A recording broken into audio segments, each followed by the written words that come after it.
की मुकम्मल कदरदानी करने वाला बनाए।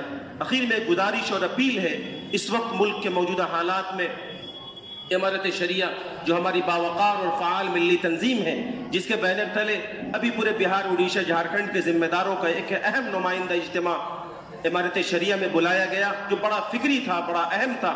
और हजरत अमीर शरीयत दामत बरकातुहुम ने मुसलमानों से उस प्रोग्राम के अंदर बड़ी दर्दमंदाना अपील की है हमें कि हर शख्स और हर साहिब ईमान की ये जिम्मेदारी है कि इस मुल्क के अंदर मुस्तकबिल के अंदर इज्जत व वक़ार के साथ जिंदगी गुजारने के लिए हम बुनियादी तौर पर 3 काम करें।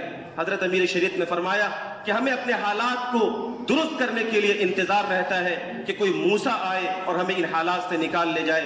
हजरत ने फरमाया, खूब याद रखिए कि मूसा आए भी और फिरौन का खात्मा भी हो गया, मूसा अलैहिस्सलाम भी जा चुके, फिरौन का भी खात्मा हो चुका। आज आप परेशान हैं तो अपने मसाइल और मुश्किलात को हल करने के लिए आपको किसी मूसा का इंतजार नहीं करना। आज भी आपके पास अल्लाह की किताब कुरान मजीद है, इससे महब्बत कीजिए, कुरान को पढ़िए, इसके अहकामात पर अमल कीजिए। ये पहला पैगाम था मौजूदा हालात में हमारे करने के काम के ताल्लुक से। एक दूसरी जिम्मेदारी और दूसरा पैगाम जो उन्होंने दिया था वो ये कि मौजूदा हालात में अपने मसाइल को हल करने के लिए हमें अपनी इज्तिमाइयत का और अपने इत्तेहाद का सबूत पेश करना होगा। उन्होंने फरमाया कि मुल्क जमहूरी है और जमहूरी मुल्क में अपने हुकूक के तहफ़्फ़ुज़ के लिए इज्तिमाइयत के बगैर हम अपने हुकूक की हिफाजत नहीं कर सकते। हम इत्तेहाद और इज्तिमाइयत की राह को अपनाते हुए अपने अकाबिर की अपील पर पूरी मजबूती के साथ तवज्जो दें, इंशाअल्लाह हमारे मसाइल हल होंगे। और इस ताल्लुक से तीसरी और अहम गुजारिश जो इस वक्त मुझे आपके सामने अर्ज करनी है कि आने वाले दिनों में मुल्क के अंदर इलेक्शन होने हैं और गुज़िश्ता सालों में इस मुल्क के अंदर जो वोटिंग हुई है, जो इलेक्शन हुए, बाज़ाब्ता उन्होंने सर्वे के जरिए से और प्रेजेंटेशन के जरिए से ये बताया कि हमारी एक बड़ी आबादी वो है जो वोट नहीं डालती। हम में से बहुत सारे लोग वो हैं जिनका नाम वोटर लिस्ट में नहीं है। हमारी मिल्ली जिम्मेदारी है, मुल्की जिम्मेदारी, ये तो बहुत बात की चीज है, लेकिन बहैसियत मुसलमान हमारा फरीजा है और हर शख्स की ये जिम्मेदारी है कि वोटर लिस्ट का जायजा ले।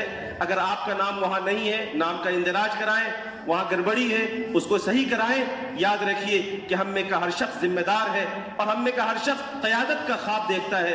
जब हम लोग क़यादत की बात करते हैं तो हमें ये एहसास होता है और हम ये सोचते हैं कि हम डायरेक्टली मुल्क का सदर जमहूरिया बन जाएं, हम प्रेसिडेंट ऑफ इंडिया बन जाएं। इस ताल्लुक से मेरे भाइयों, प्यारे आका सल्लल्लाहु अलैहि वसल्लम ने फरमाया, कुल्लुकुम राइन, हर शख्स जिम्मेदार है और हर शख्स कायद है। हमारी क़यादत का असर जहां तक है वहां तक हम तो क़यादत करें। हमारी क़यादत घर के अंदर है, हमारे बच्चों के ऊपर है, बीवी के ऊपर है। आप यहाँ कायद है, कम से कम यहाँ आप जो काम कर सकते हैं वो करें।